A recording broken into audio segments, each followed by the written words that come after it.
नबी का लब पर जो जिक्र है बे मिसाल आया कमाल आया। नबी का लब पर जो जिक्र है बे मिसाल आया कमाल आया। ঢাকা বিশ্ববিদ্যালয় সিরাত মাহফিল 2024 বাস্তবায়ন কমিটির প্রতি যারা আমাকে এখানে দাঁড়াবার সুযোগ করে দিয়েছেন, বিশেষভাবে অন্তঃস্থল থেকে কৃতজ্ঞতা জানাচ্ছি ঢাকা বিশ্ববিদ্যালয় কর্তৃপক্ষকে এই চমৎকার আয়োজনটি করবার অনুমতি প্রদান করবার জন্য এবং সার্বিক সর্বাত্মক সহযোগিতা করবার জন্য। আমি কোনো ভূমিকা ছাড়াই আমার মূল বক্তব্যে প্রবেশ করতে চাই। আজ 2024-এর যেই সময়টাতে আমরা দাঁড়িয়ে কথা বলছি, আজকের পৃথিবীতে দুর্বলদের পক্ষে কথা বলাটা ফ্যাশনে পরিণত হয়েছে। আপনারা জানেন, দুর্বল মানুষদেরকে নিয়ে কেউ কাজ করলে সমাজে তাকে হিরো মনে করা হয়। আজকের সমাজে দুর্বলদের নিয়ে কাজ করলে তাদেরকে নিয়ে মানুষ অনেক গর্ব করে। এটা গর্বের একটা ব্যাপার যে কেউ দুর্বলদেরকে নিয়ে কাজ করছে। আমরা সুন্নাহ ফাউন্ডেশন থেকে অসহায় দুস্থদের জন্য কাজ করছি। আপনারা অনেকে আমাদেরকে সেজন্য মোবারকবাদ জানাচ্ছেন, শুভেচ্ছা জানাচ্ছেন, আমাদেরকে প্রেরণা দিচ্ছেন। ধন্যবাদ আপনাদের প্রতি। কিন্তু আমি যেটি বলতে চাচ্ছি যে আজ থেকে ঠিক ১৫০০ বছর আগের পৃথিবীতে যদি আমরা ফিরে যাই, তাহলে আমরা লক্ষ্য করলে দেখতে পাবো সেই পৃথিবীতে দুর্বলদের পক্ষে কথা বলাটা ফ্যাশন তো দূরের কথা, সবচেয়ে বড় চ্যালেঞ্জের বিষয় ছিল। আজকের এই অনুকূল পৃথিবীতে দাঁড়িয়ে আপনি দাস-দাসীর অধিকার, আপনি শ্রমিকের অধিকার, আপনি নারীর অধিকার, আপনি অন্য ধর্মাবলম্বী সংখ্যালঘুদের অধিকার নিয়ে কথা বলতে পারেন। এই কথা বলাটা অনেক নিরাপদ, অনেক ফ্লেক্সিবল পরিবেশ আপনি দেখেন।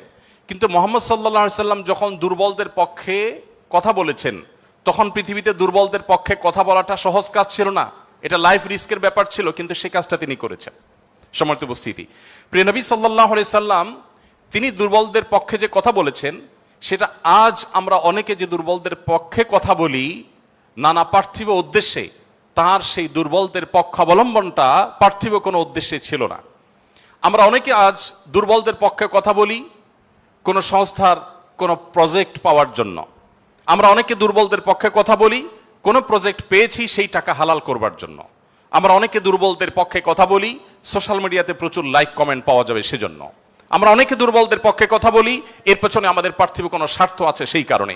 মুহাম্মদ সাল্লাল্লাহু আলাইহি সাল্লাম সেই ব্যক্তি ছিলেন যিনি দুর্বলদের পক্ষে কথা বলেছেন প্রচন্ড প্রতিকূল পরিবেশে। তার সেই কথার বিপরীতে তাকে থ্যাঙ্কস বলার মতো পৃথিবীতে কোনো মানুষ ছিল না তখন। মুহাম্মদ সাল্লাল্লাহু আলাইহি সাল্লাম দুর্বলদের পক্ষে কি বলেছেন এটা নিয়ে ঘন্টাকে ঘন্টা কথা বললেও, কি করেছেন তাদের জন্য ঘন্টাকে ঘন্টা আলোচনা করলেও শেষ হবে না। কিন্তু সময় খুবই সংক্ষিপ্ত, আমি এই জন্য মোটা দাগে মূল কথাগুলোতে চলে যেতে চাই। সর্বপ্রথম যেটি বলতে চাই, প্রিয় নবী সাল্লাল্লাহু আলাইহি সাল্লামের আবু দাউদ, তিরমিজি এবং নাসাই বর্ণিত এক হাদিস থেকে আমরা জানতে পারি, তিনি বলেছেন, তোমরা তোমাদের যে সমস্ত দুর্বল মানুষেরা আছে সেই সমস্ত দুর্বল মানুষদের ব্যাপারে আমার কাছে তালাশ করবে, খোঁজ খবর নিবে, তাদের জন্য কোনো কিছুর প্রয়োজন হলে আমাকে বলবে। কেন?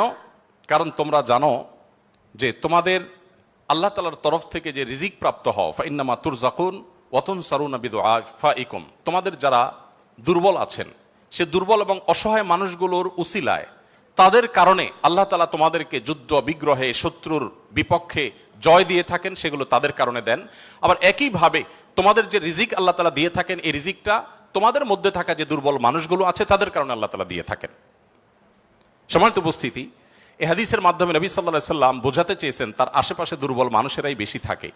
আপনারা জানেন বেলাল, আম্মার, সোহেব, আরো যে সমস্ত সাহাবী ছিলেন, সালমানে ফারসি রাদিয়াল্লাহু তাআলা আনহু সহ, এই সমস্ত অসহায় মানুষগুলো একাধারে বহিরাগত, বাহির থেকে আসা। আরবের মানুষরা বাহিরের মানুষদেরকে মানুষ মনে করতে কুণ্ঠাবোধ করে অনেকে, বা বেশিরভাগ। সেই সময়ের বাস্তবতা ছিল অনেকটা সেরকম। নবী করিম সাল্লাল্লাহু আলাইহি সাল্লাম সেই পরিস্থিতিতে বাহির থেকে আসা সালমান ফারসি শুধু তার পরামর্শে গোটা মদিনার চতুর্পাশে পরীক্ষা খনন করা সেই কষ্টসাধ্য কাজ শুরু করে দিয়েছিলেন। তিনি বেলাল রাদিয়াল্লাহু তাআলা আনহুর মতো একজন নিগ্রো, ইথিওপিয়ান এবং বাহির থেকে আসা কৃতদাস ছিলেন, সেই মানুষটিকে নবী সাল্লাল্লাহু আলাইহি সাল্লাম মুয়াজ্জিন বানিয়েছেন। আজ আমাদের সমাজে মুয়াজ্জিন মানে খুব সাদামাঠা একটা পদ, তখন মুয়াজ্জিন ছিলেন নবী করিম সাল্লাল্লাহু আলাইহি সাল্লামের পর সবচেয়ে মসজিদের মধ্যে থাকা সম্মানজনক পদ। নবী করিম সাল্লাল্লাহু আলাইহি সাল্লাম এভাবে দুর্বল সাহাবীদেরকে যে আগলে রাখতেন, দুর্বল সাহাবীদের মধ্যে তিনি থাকতেন এমন ভাবে যে আজ নেতারা যদি অন্যদের সাথে চলে, নেতা কে এটা পরিচয় দেওয়ার প্রয়োজন হয় না। কোনো পাওয়ারফুল ব্যক্তি, কোনো নেতা, তিনি যদি তার অনুসারীদেরকে সাথে নিয়ে অনুসারীদের বেষ্টিত হয়ে হাঁটেন, তো তাকে চেনার জন্য কারো জিজ্ঞেস করতে হবে না। আমাদের প্রিয় নবী সাল্লাল্লাহু আলাইহি সাল্লাম তিনি যখন সাহাবীদের মধ্যে বসা থাকতেন, তখন বাহির থেকে আসা মানুষরা জিজ্ঞেস করতে হতো, মান ফিকুম মুহাম্মদ, তোমাদের মধ্যে মুহাম্মদ লোকটা কে? আপনি চিন্তা করুন, তার বসার মোড়টা এমন ছিল যে অন্য 10 জন সাধারণ সাহাবীর মধ্যে তিনি নিজেকে মিশিয়ে ফেলতেন। তার মধ্যে কোনো অহংকার ছিল না, এমনভাবে দুর্বলদের সাথে নিজেকে মিশিয়ে ফেলতেন যে বাহির থেকে আসা মানুষ তার অ্যাটিটিউড দেখে, তার বডি ল্যাঙ্গুয়েজ দেখে চেনার কোনো উপায় ছিল না যে মোহাম্মদ নেতা লোকটি কে সাল্লাল্লাহু আলাইহি ওয়াসাল্লাম। সম্মানিত উপস্থিতি, ঠিক একইভাবে আমরা জানি নবী করিম সাল্লাল্লাহু আলাইহি সাল্লাম কারা জান্নাতবাসী, জান্নাতি লোকদের মার্কা কি, সেটা বলতে গিয়ে বলেছেন যে আল্লাহ আখবিরুকুম বিআহলিল জান্নাহ, তোমাদেরকে কি আমি বলে দিব না যে তোমাদের মধ্যে বিচরণকারী মানুষদের মধ্যে কারা কারা জান্নাতি, জান্নাতি হিসাবে তোমরা কাদেরকে সুধারণা করতে পারো, তাদের আলামত কি, যে আলামত দেখে তুমি অনুমান করবে, আন্দাজ করবে লোকটা জান্নাতি। নবী করিম সাল্লাল্লাহু আলাইহি সাল্লামের পর নিজে জবাব দিয়ে বলেছেন, কুল্লু দাঈফিন মুতাদাঈফ, যে সমস্ত মানুষগুলো দুর্বল, বিনয়ী, নিরীহ, এই মানুষগুলো জান্নাতি। অর্থাৎ যদি তাদের ঈমান অন্য সব বিষয়গুলো ঠিকঠাক থাকে, পাশাপাশি তিনি যদি নিরীহ গোছের হন, বিনয়ী হন, বিনম্র হন, তিনি যদি খুব বেশি অহংকারী, অনেক বেশি রূঢ় স্বভাবের না হন, তাহলে এই মানুষগুলো জান্নাতি হওয়ার এটি একটি বড় লক্ষণ। এখানে নবী করিম সাল্লাল্লাহু আলাইহি সাল্লাম দুর্বলতাকে জান্নাতি হওয়ার, নবী সাল্লাল্লাহু আলাইহি সাল্লাম দুর্বলতাকে বা বিনয়কে জান্নাতি হওয়ার লক্ষণ হিসাবে উল্লেখ করেছেন। এখান থেকে বোঝা যায় দুর্বলদের অবস্থান তার কাছে কেমন ছিল। আমরা নবী সাল্লাল্লাহু আলাইহি সাল্লামের যে দুর্বলদের প্রতি তার যে ভালোবাসা, তাদের অধিকার আদায়ের প্রচেষ্টা, তাদেরকে সমাজে তাদের যথাযথ অধিকার ফিরিয়ে দেওয়ার প্রচেষ্টা, সে সম্পর্কে যদি আমরা কয়েকটা উপমা দিতে চাই, আমরা একজন একজন করে বলতে চাই। নারীদের ব্যাপারে বলতে চাই, ইতিমধ্যে ওবায়দুল্লাহ হামজা সাহেব আলোচনা করেছেন নারীদের সম্পর্কে, কিছু কথা হয়তো রিপিট হবে, তারপর আমি সংক্ষেপে শুধুমাত্র টাচ করে যাই।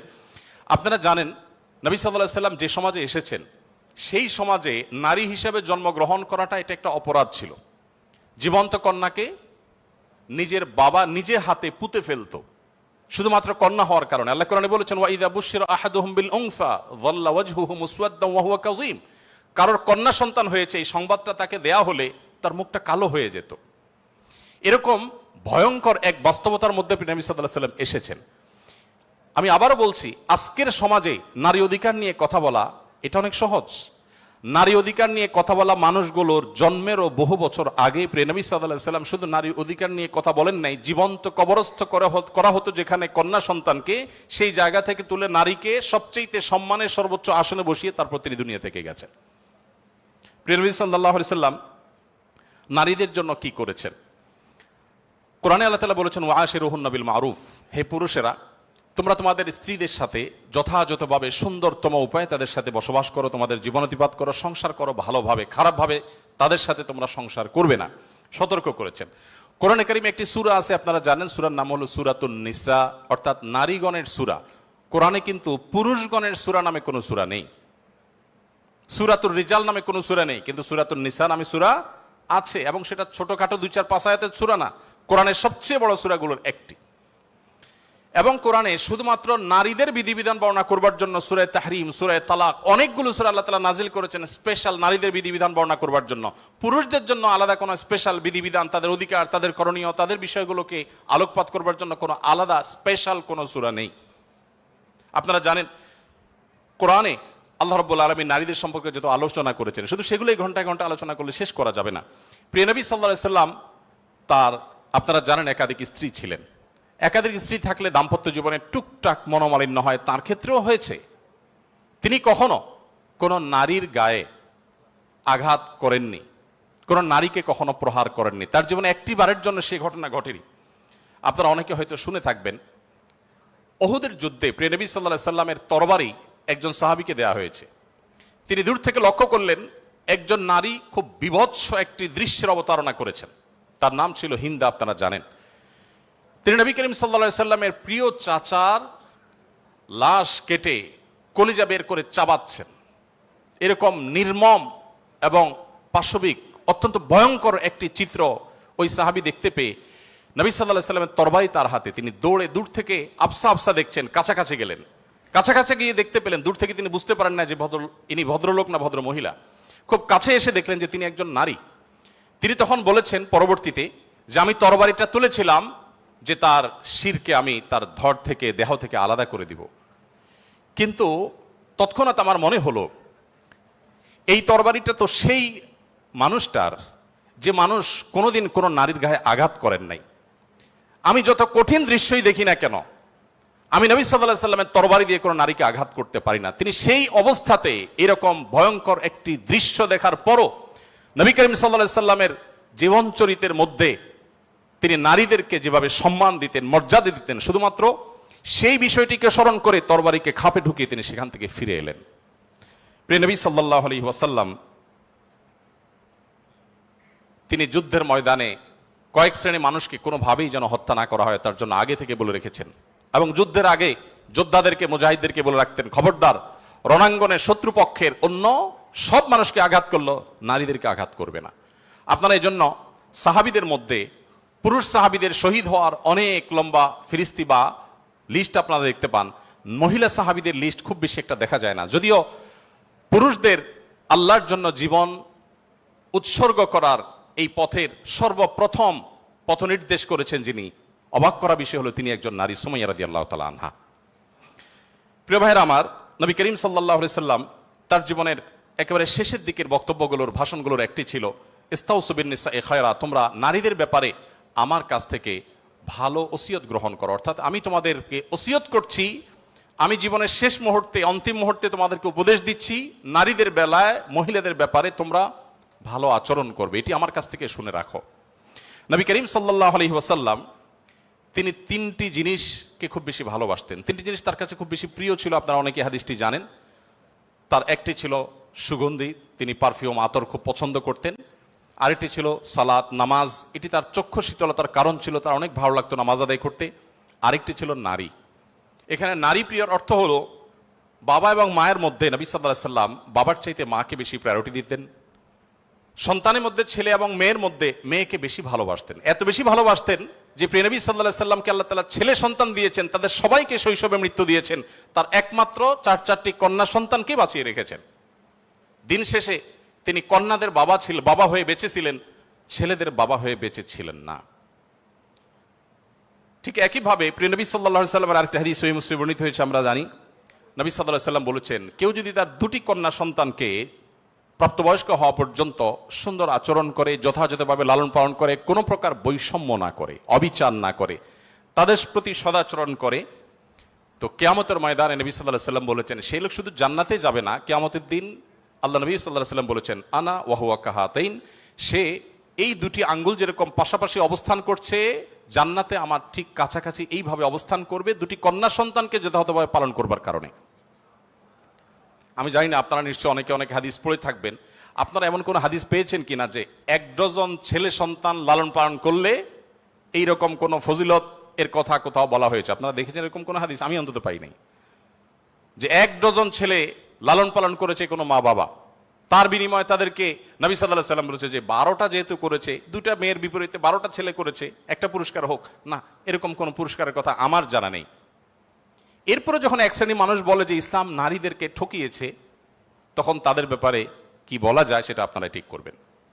সম্মানিত উপস্থিতি, নবী করিম সাল্লাল্লাহু আলাইহি ওয়াসাল্লাম বলেছেন, কোনো বাবা, কোনো অভিভাবক, কোনো প্যারেন্টস, কোনো মা যদি কোনো কন্যার কারণে কন্যার দায়গ্রস্ত হয়ে পড়েন, সমাজের মানুষের কুসংস্কারের কারণে যদি তার মুখটা ছোট হয়ে যায়, কোনো কারণে তিনি যদি কোণঠাসা সময় পরিস্থিতির মধ্যে পড়ে যান, এরপরও তিনি যদি সেই মেয়েদেরকে লালন পালন করার ক্ষেত্রে কোনো কার্পণ্য না করেন, সমাজের বিরুদ্ধে দাঁড়িয়ে বুক টান টান করে যদি তার কন্যাদেরকে তিনি ভালোবাসা দেন, সদাচরণ করেন, তাদের অধিকার যথাযথভাবে দিয়ে দেন, দুঃখিত, তাহলে সেক্ষেত্রে নবী সাল্লাল্লাহু আলাইহি ওয়াসাল্লাম বলেছেন এই কন্যাদের প্রতি সদাচরণ করবার কারণে জাহান্নাম থেকে মুক্তির কারণ হবে কিয়ামতের ময়দানে ওই ব্যক্তির জন্য। এটি নবী সাল্লাল্লাহু আলাইহি ওয়াসাল্লামের আরো বহু হাদিস আছে, আমি আর সেদিকে যাব না, শুধুমাত্র একটি হাদিস বলে শেষ করব। সেটা হলো, আপনারা জানেন নবী করিম সাল্লাল্লাহু আলাইহি সাল্লামকে জিজ্ঞাসা করা হলো, ইয়া রাসূলুল্লাহ মান আহাক্কুন নাসি বিহুসনি সুহবাতি, আমার সবচেয়ে ভালো আচরণ পাওয়ার অধিকারটা কার? নবীজি সাল্লাল্লাহু আলাইহি সাল্লাম বলেছেন উম্মাক, তুমি সবচেয়ে ভালো আচরণ করবে তোমার মায়ের। এরপর জিজ্ঞাসা করা হলো, হে আল্লাহর রাসূল তারপর? আপনারা জানেন হাদিসটি খুবই প্রসিদ্ধ হাদিস। তিনি বলেছেন তারপর তোমার মায়ের। জিজ্ঞাসা করা হলো তারপর, এরপরে বললেন তারপরও তোমার মায়ের। এরপর সাহাবী যখন জিজ্ঞাসা করলেন ইয়া রাসূলুল্লাহ তারপর, এরপর বললেন তোমার বাবার।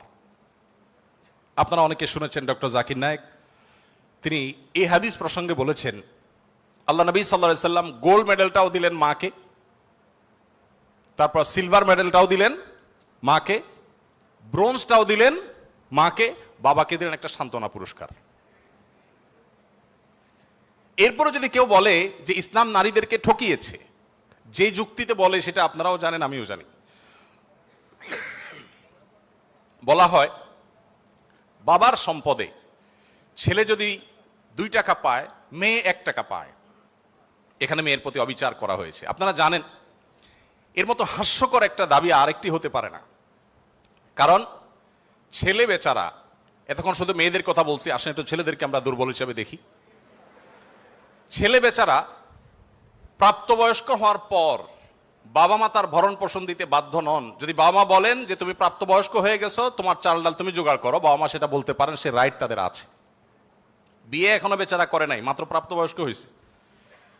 এরপর প্রাপ্তবয়স্ক হওয়ার পর যখন বিয়ে শাদী চিন্তা করে, বাপ মা এটা বলতেই পারেন যে বাবা তোমার বিয়ে শাদীর টাকা তুমি জোগাড় করো, আমি তোমার বইয়ের গহনা কিনে দিব, মোহর জোগাড় করব, তোমার খরচ খরচা দিব। এটা বাবা মা করতে বাধ্য নন শরীয়তের দৃষ্টিকোণ থেকে, ছেলেরটা ছেলেকেই জোগাড় করতে হবে। আপনাদের অনেকগুলো প্রশ্ন আমার কাছে আসছে, এর মধ্যে সবচেয়ে কমন যে প্রশ্ন বারবার এসেছে সেটা হলো যুবকদের প্রশ্ন, বাবা মা বিয়ে দিতে চায় না, আমরা কি করব? আমি সে প্রশ্ন উত্তরে যেতে পারবো কিনা জানি না, তবে তরুণদের আহাজারে আমাকে খুব কষ্ট দেয়। কারণ আমি খুব বেশি বয়সে বিয়ে করিনি, আমি এখন নানা হয়েছি, আপনারা অনেকে জানেন। আমার এই বয়সে আমি নানা হয়েছি, এটা অনেকে শুনলে আসমান থেকে নাজিল হওয়ার উপক্রম হয় যে কিভাবে সম্ভব।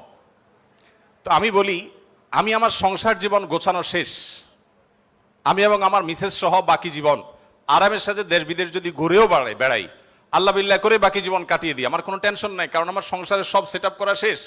সে সমস্ত মানুষদেরকে দেখে আমার করুণা হয়, মায়া হয়, যারা আর্লি ম্যারেজকে দোষণীয় মনে করে, তারা অনেক বেশি দেরি করে তথাকথিত নিজের পায়ে দাঁড়ানোর কথা বলে 30-35 পার হওয়ার পর বিবাহ শাদী করেন। এই মানুষগুলো তাদের ছেলে মেয়ে হইতে হইতে, প্রথম তো আবার ছেলে মেয়ে নেওয়া যাবে না, একটা লম্বা সময় এনজয় করতে হবে, 40-এর পর হয়ে যায় ছেলে মেয়ে হতে হতে। এরপর এই ছেলে পড়ালেখা করে গ্রাজুয়েশন করতে করতে 55-60 ছুঁই ছুঁই হয়ে যায়, ততক্ষণে সংসারের ঘানি টানতে থাকে। আল্লাহ না করুন ছেলেটা যদি অমানুষ হয়, এই বেচারা বৃদ্ধ বয়সে আর যাওয়ার কোনো উপায় নাই। আবার সন্তান তো 1টা বা 2টা বেশি নেওয়া যাবে না, তাহলে তার দুঃখের কোনো শেষ আছে? আর আমার সবকিছু কমপ্লিট। এখন ছেলে মেয়ে যদি বেশি বেতাল হয়, বেলাইন হয়, সোজা কানটা মলে দিয়ে দরজা দেখা দিতে কোনো অসুবিধা নাই। কারণ আমার 2nd, 3rd, 4th অপশন আছে, অনেকগুলো সন্তান আছে। আর দ্বিতীয়ত আমার বয়সে এখনো অনেকখানি বাকি আছে। যাই হোক, আমি সেদিকে যাচ্ছি না। আমি যেটা বলছিলাম সেটা হলো ছেলেদের, এই বেচারাদের যে অসহায়ত্ব, এটার কথা কেউ বলে না। দেখেন, আমিও নারীদের ওয়াজি করে গেলাম, ছেলেদের অসহায়ত্বের কথা একটু বলি। এই বেচারারা যতদিন বাবার সংসারে থাকবে, তোমার ঘানি তুমি টানো, বাবা মা বাধ্য না। মেয়েকে কিন্তু এটা বাবা বা মা বলতে পারেন না। এরপর যখন বিয়ে হবে, বিয়ের সময় ওই যে ছেলেরা চিরকুট নিয়ে আসে, হুজুর একটু বলে দেন আমার আব্বা এখানে আছে। আমি পল্টনে একটা হোটেলের উদ্বোধনী দিনে আমার এক বন্ধু মানুষ সেখানে গেছিলাম, এক ছেলে তার বাবাকে ধরে আমার কাছে নিয়ে আসছে, এসে বলছে হুজুর আপনার অনেক ওয়াজ শুনছি, আজকে আমার বাপরে হাতের কাছে পাইছি, আমাকে বিয়ে দেন, আমি বহু বলছি, আজকে আপনি হাতে নাতে বলেন।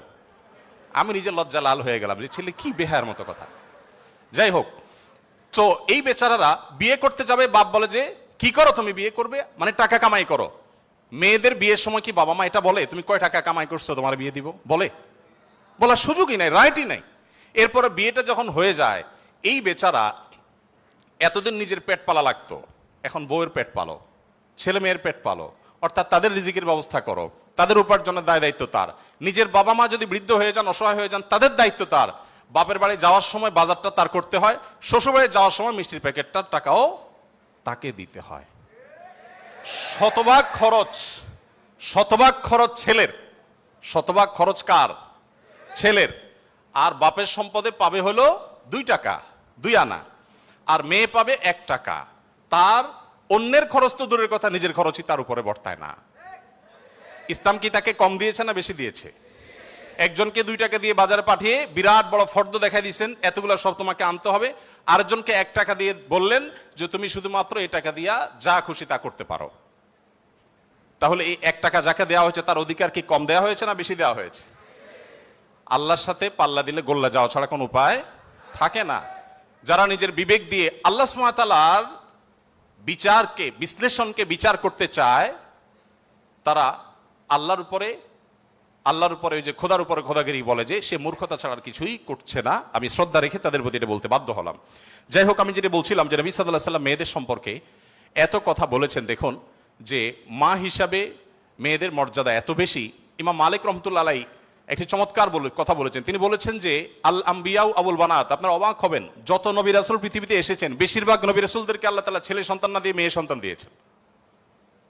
যাই হোক, মেয়েদের ব্যাপারে কথা বেশি হয়ে যাচ্ছে, এক পেশে হয়ে যাচ্ছে, আমরা একটু অন্য কোন অপশনে চলে যাই।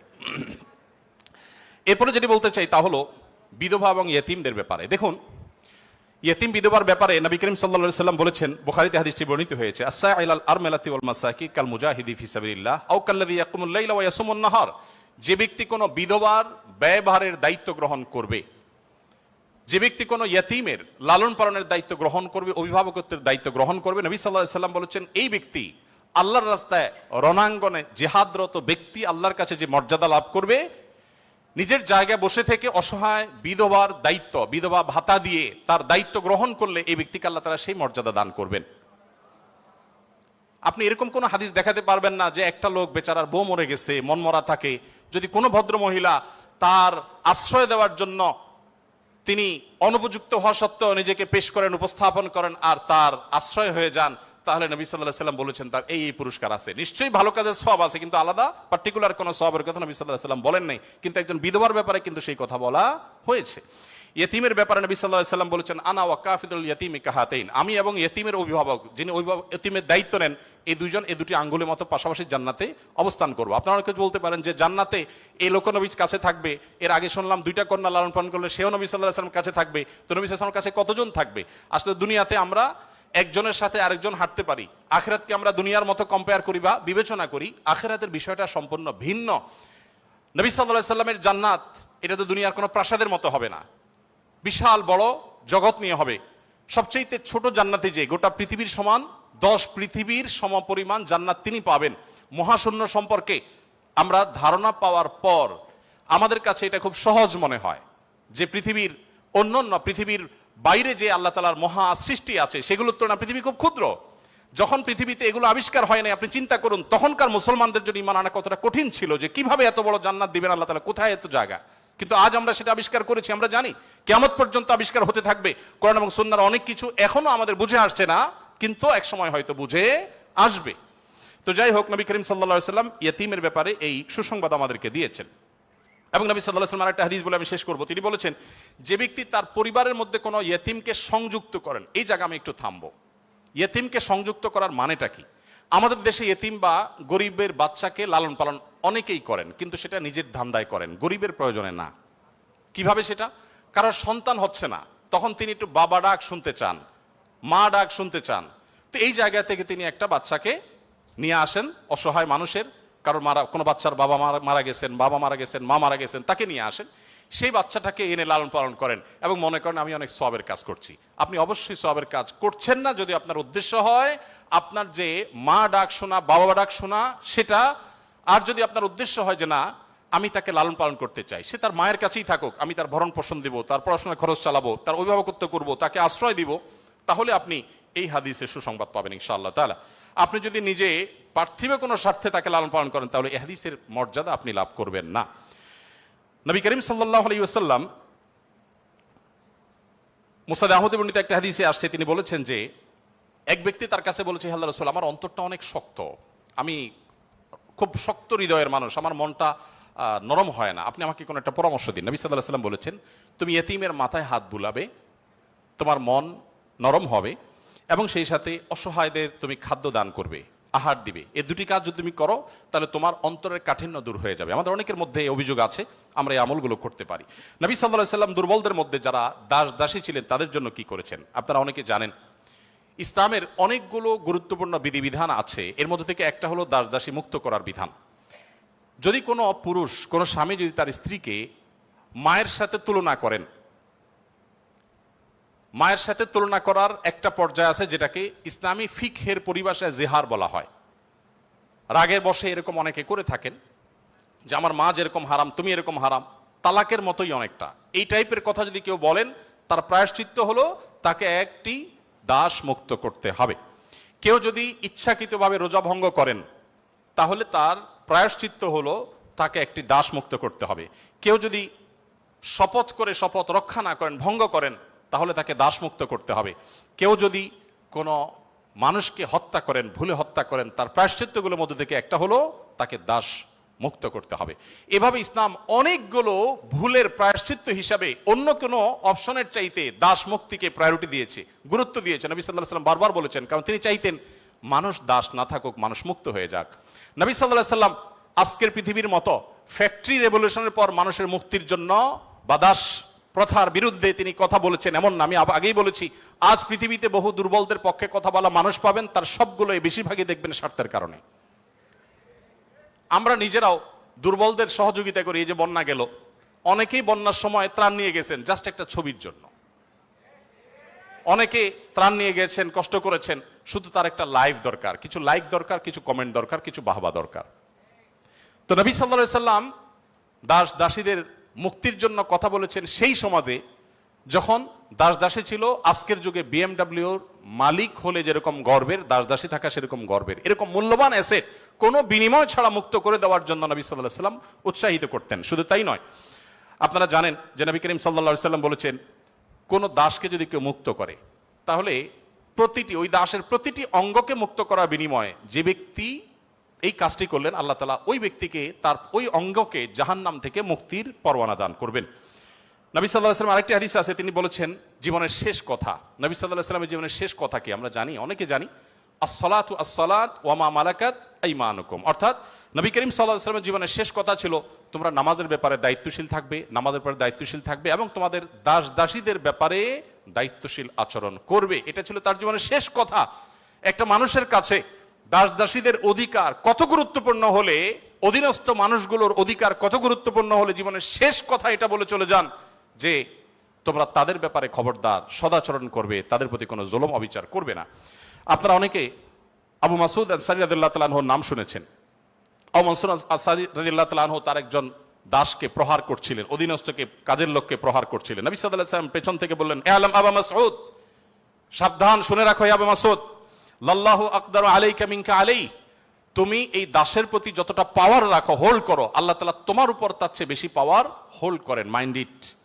এই কথা শোনার পর আবু মাসউদ আনসারী রাদিয়াল্লাহু তাআলা আনহু সেই দাসকে মুক্ত করলেন। বলে, ইয়া রাসূলুল্লাহ, আমি তাকে মুক্ত করে দিলেন। তখন নবী সাল্লাল্লাহু আলাইহি ওয়াসাল্লাম বলেছেন, যদি তুমি আজ তাকে মুক্ত না করতে, জাহান্নাম তোমাকে স্পর্শ করতো। আব্দুল্লাহ ইবনে ওমর রাদিয়াল্লাহু তাআলা আনহু বলেছেন, আমি নবী করিম সাল্লাল্লাহু আলাইহি ওয়াসাল্লামকে বলতে শুনেছি, যে ব্যক্তি কোনো দাসের প্রতি জুলুম করবে, তাকে অন্যায়ভাবে প্রহার করবে, তার কাজের লোককে, অধীনস্থ লোককে, তার প্রায়শ্চিত্ত হলো সেই অধীনস্থ লোকটাকে সে মুক্ত করে দিতে হবে, দাস মুক্ত করে দিতে হবে, যেটা সহজ কোনো ব্যাপার ছিল না তখন। বুখারীর একটি বিশ্ববিখ্যাত হাদিস, স্বর্ণের অক্ষরে যেটা টানিয়ে রাখা দরকার আমাদের বাসা বাড়িতে। নবী সাল্লাল্লাহু আলাইহি ওয়াসাল্লাম বলেছেন, ইখওয়ানুকুম খাওয়ালুকুম, তোমাদের ভাই ব্রাদার যারা, তারাই তোমাদের অধীনস্থ কাজের মানুষ।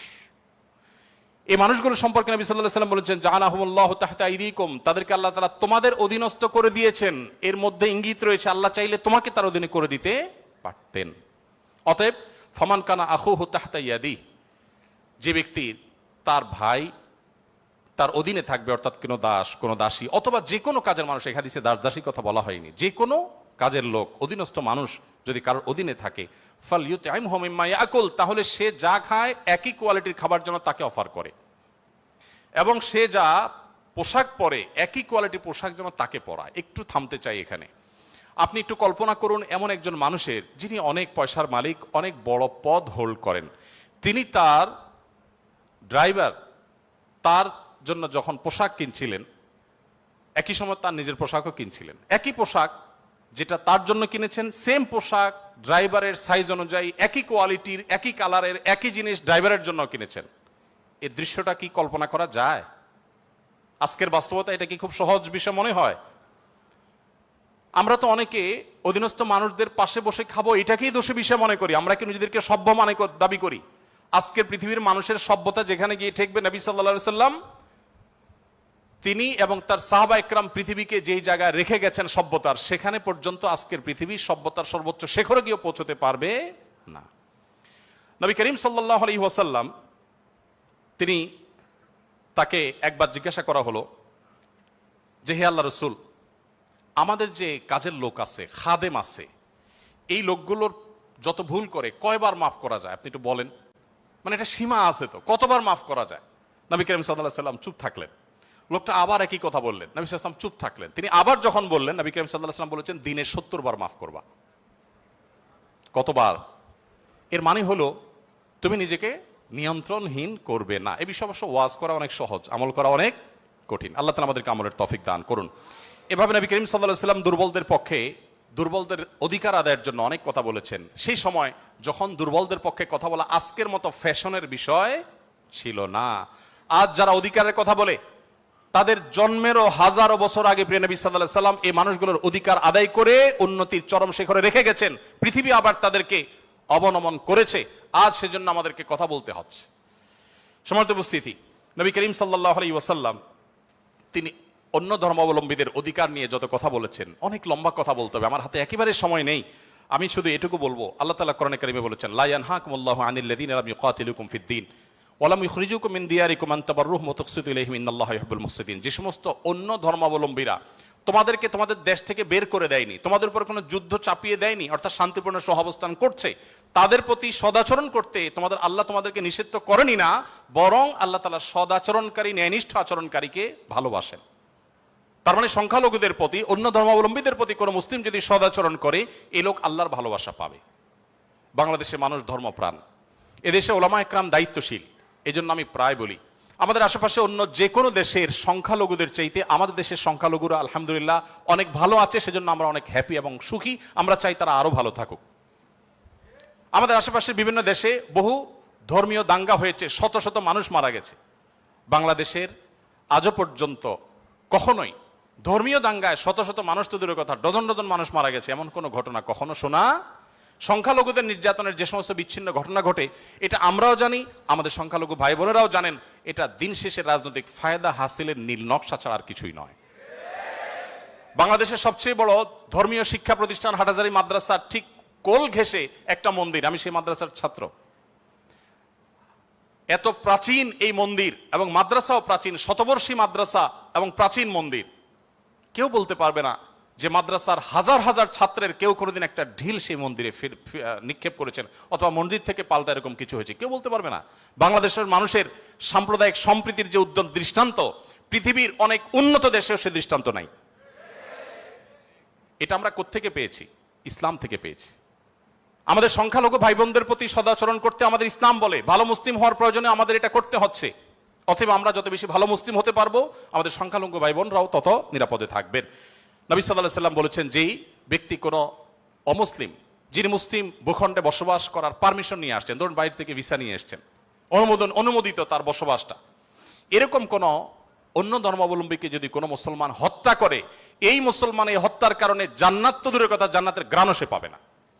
মানুষটা কিন্তু অন্য ধর্মাবলম্বী। নবী সাল্লাল্লাহু আলাইহি সাল্লাম একটা ইহুদির লাশ নিয়ে যাওয়া হচ্ছিল, তিনি সম্মান প্রদর্শন করলেন।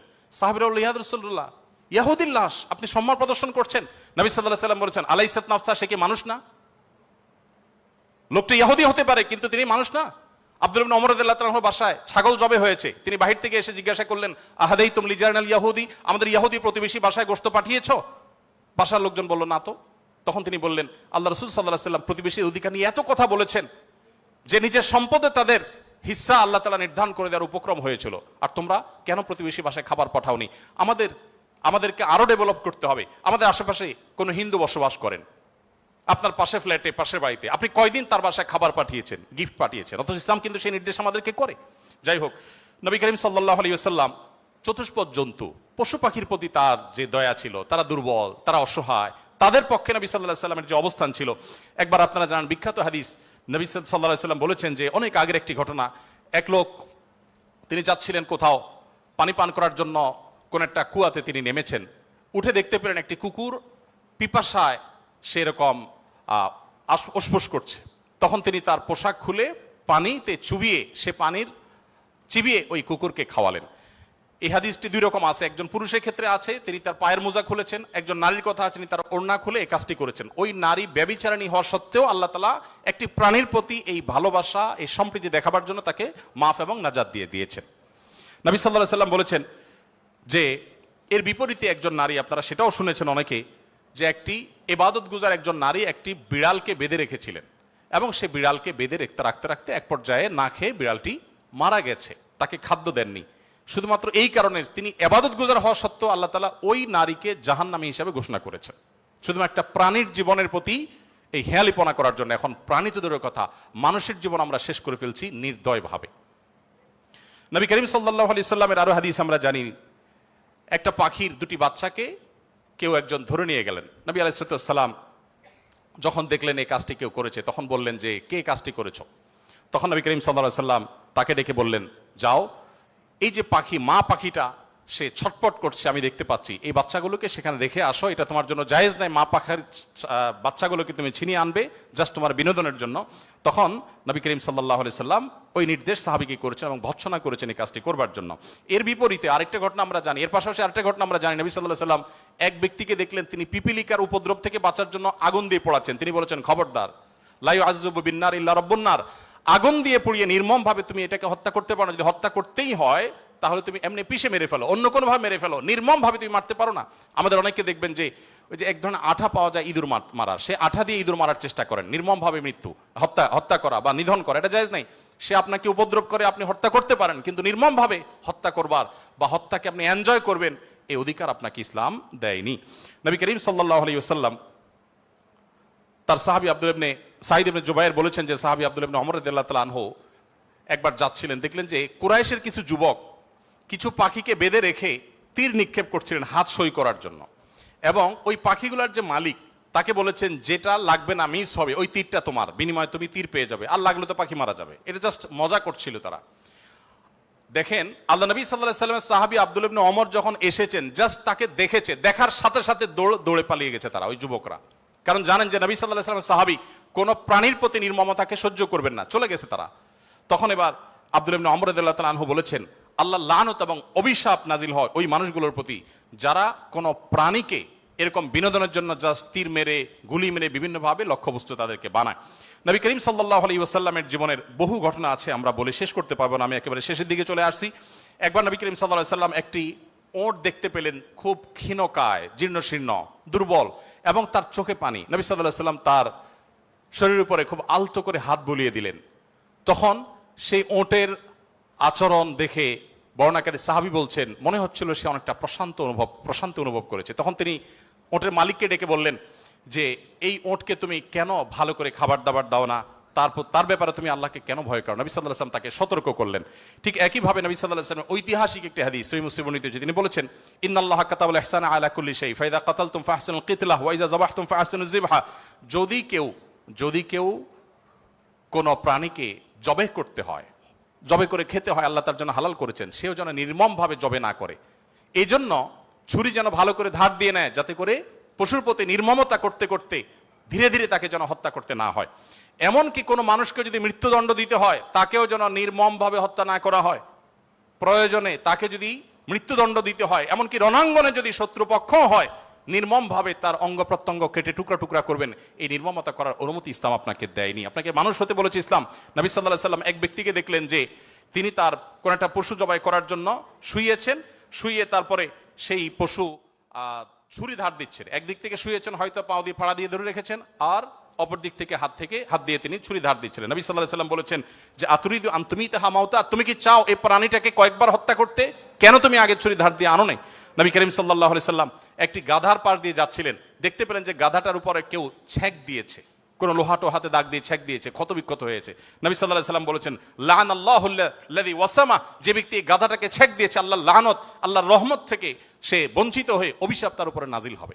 নবী করিম সাল্লাল্লাহু আলাইহি ওয়াসাল্লাম এক ব্যক্তিকে দেখলেন যে তিনি বলছেন, হে আল্লাহর রাসূল, আমি যখন ছাগল জবে করি তখন আমি যাতে অপ্রয়োজনীয় কষ্ট দিতে না হয়, নির্মমতা করতে না হয়, সেদিকটা খেয়াল করে। নবী সাল্লাল্লাহু আলাইহি ওয়াসাল্লাম বলেছেন, রাহিমাকুল্লাহ, তুমি যদি ছাগলের প্রতি দয়া পরবশ হও, আল্লাহ তাআলা তোমার প্রতি দয়া পরবশ হবেন।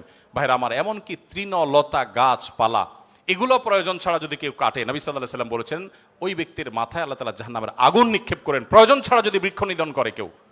আমি যদি সারাদিন সারারাত বলি, হয়তো নবী সাল্লাল্লাহু আলাইহি সাল্লাম দুর্বলদের অধিকার আদায়ের জন্য কি করেছেন, শুধু কথা বলেননি, কি করেছেন সেগুলো বলে হয়তো শেষ করা যাবে না।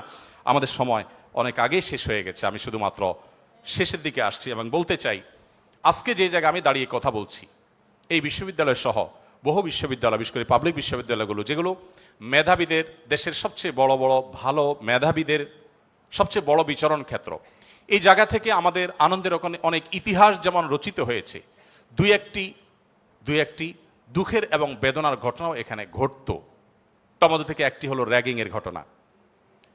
নতুন একজন শিক্ষার্থী, যেখানে পুরাতন শিক্ষার্থী বা বড় ভাইদের কাছে, সিনিয়রদের কাছে স্নেহ ভালোবাসা পাওয়ার কথা, র্যাগিংয়ের নামে তাকে অপমানিত করা, অপদস্থ করা, তাকে হ্যারাসমেন্ট করা, তাকে অপমান অপদস্থ করে পশুর মতো বুনো আনন্দে মেতে ওঠা, এটা আমাদের দেশের অনেক শিক্ষা প্রতিষ্ঠানের একটি অঘোষিত কালচারে পরিণত হয়েছিল।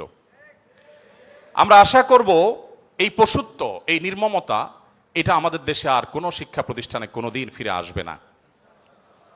আমরা সবাই যদি দায়িত্বশীল হই, আমরা সবাই যদি মানুষ হই, ভালো মুসলমান হতে হলে ভালো মানুষ আমাদেরকে হতে হবে। আমরা যদি ভালো মানুষ হই, তাহলে আমাদের দ্বারা এরকম ঘটনা কখনো ঘটতে পারে না।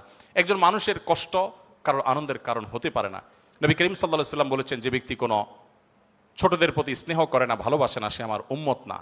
ছোট এবং জুনিয়রদের প্রতি যদি স্নেহ মমতা না থাকে, ভালোবাসা না থাকে, সে আর যা হোক নবী করিম সাল্লাল্লাহু আলাইহি সাল্লামের উম্মত হিসাবে পরিচিতি পাবে না। অতএব র্যাগিংয়ের এই অপসংস্কৃতিকে ঝেঁটিয়ে শিক্ষা প্রতিষ্ঠানগুলো থেকে বিদায় করতে হবে আপনাদেরকেই। সবাই রাজি আছেন তো ইনশাআল্লাহ? আল্লাহ তাআলা আমাদের সবাইকে সেই তৌফিক দান করুন। সময় উপস্থিতি, আমাদের আসরের সময় হয়ে গেছে অনেক আগেই। আমি খুব সংক্ষেপে শেষ করলাম। আপনাদের প্রশ্ন, অনেকগুলো প্রশ্ন আমার কাছে আছে, কিন্তু প্রশ্ন আমি এখনো টাচই করতে পারলাম না, তো সেজন্য আমি ক্ষমা চেয়ে নিচ্ছি। নামাজের পর আর কোনো সেশন আদৌ থাকবে কিনা আমি জানি না, তবে যেহেতু প্রশ্নগুলো আপনারা দিয়েছেন, আমি কোনো লাইভে সেটার উত্তর দিয়ে যেতে পারি। আর যদি নামাজের পরে সেশন হয়, তাহলে সেখানে আমরা 15-20 মিনিটে প্রশ্নগুলো উত্তর দেওয়ার চেষ্টা করতে পারি। আর একটি আহ্বান আপনাদের প্রতি আমি রাখতে চাই, সেটা হলো, আপনারা অনেকে আমাদের সাথে বিভিন্ন সময় যোগাযোগ করেন যে আসুন্নাহ ফাউন্ডেশনের সাথে আপনারা কিভাবে ইনভলভ হবেন। আপনারা অনেকে হয়তো মনে করেন আমরা শিক্ষার্থী মানুষ, আমরা টাকা পয়সা দিতে পারবো না, তাহলে আসুন্নাহ ফাউন্ডেশনের সাথে কিভাবে ইনভলভ হবে। আমি আপনাদেরকে বলতে চাই, আসুন্নাহ ফাউন্ডেশনের যে ওয়েবসাইট আছে, asunnahfoundation.org, আমাদের এই ওয়েবসাইটে ভলান্টিয়ার রেজিস্ট্রেশন বা ভলান্টিয়ার নিবন্ধন যে ফিচার আছে, সেখানে ক্লিক করে আপনি আপনার তথ্যপত্র দিয়ে যদি সাবমিট করে রাখেন, আমাদের কাছে আপনাদের ডাটা চলে আসবে। আপনারা যেন আনন্দিত হবেন যে আমাদের ফেনী, লক্ষ্মীপুর, নোয়াখালীতে বন্যা দুর্গতদের যে পুনর্বাসনের কার্যক্রম চলছে, সেখানে প্রায় 45টা টিম, 45টা টিম সেখানে কাজ করছে। এই প্রত্যেকটা টিমে কোনো না কোনো পাবলিক বিশ্ববিদ্যালয়ের ছাত্ররাই নেতৃত্ব দিচ্ছেন। তাদের সাথে কোনো ব্যবসায়ীকে, কোনো চাকরিজীবীকে ট্যাগ করা হয়েছে। 3 জন করে এক একটা টিমে থাকে, তারা সেখানে কাজ করছে, তথ্যপত্রগুলো ভেরিফিকেশন করছে। তাদের তথ্যপত্রের ভিত্তিতে আমরা ইনশাআল্লাহ অসহায় এবং দুস্থ মানুষদের ঘরগুলো বানিয়ে দেওয়ার, কৃষকদেরকে নগদ অর্থ সহায়তা দেওয়ার এবং অন্যান্য কার্যক্রম আমরা পরিচালনা করব। তো আপনারা যদি ফাউন্ডেশনের সাথে ইনভলভ হতে চান, আমি আপনাদের সবাইকে উদাত্ত আহ্বান করতে চাই, এমনকি আমাদের বোনদেরকেও বলতে চাই যে আপনারাও আমাদের ফাউন্ডেশনের ভলান্টিয়ার হিসাবে নিবন্ধন করতে পারেন। আমাদের যখন প্রয়োজন হবে, আমরা কোনো সময় আমাদের নিবন্ধিত ভলান্টিয়ারদেরকে প্রায়োরিটি দিয়ে বিভিন্ন কাজের ক্ষেত্রে আমরা তাদেরকে ইনভলভ করে থাকি। আমরা আশা করি যে আমাদের কল্যাণমূলক কাজে আপনারাও সাথী হবেন, সঙ্গী হবেন। আজকের এই আয়োজন, এত সুন্দর একটি আয়োজন করবার জন্য কর্তৃপক্ষকে আমি ধন্যবাদ জানাই, এবং বিশেষভাবে ধন্যবাদ জানাই আমাকে এখানে এসে কিছু কথা বলবার সুযোগ দেওয়ার জন্য। আমার কথার মধ্যে যদি সঠিক কিছু বলে থাকি আল্লাহর তরফ থেকে, ভুল কিছু বলে থাকলে সেটি আমার তরফ থেকে, শয়তানের তরফ থেকে। আল্লাহ তাআলা আমাদের সবাইকে নবী করিম সাল্লাল্লাহু আলাইহি সাল্লামের রঙে রঙিন হওয়ার তৌফিক দান করুন, তার আদর্শবান হওয়ার তৌফিক দান করুন। জাযাকুমুল্লাহ খাইরা। আসসালামু আলাইকুম ওয়া রাহমাতুল্লাহি ওয়া বারাকাতুহু।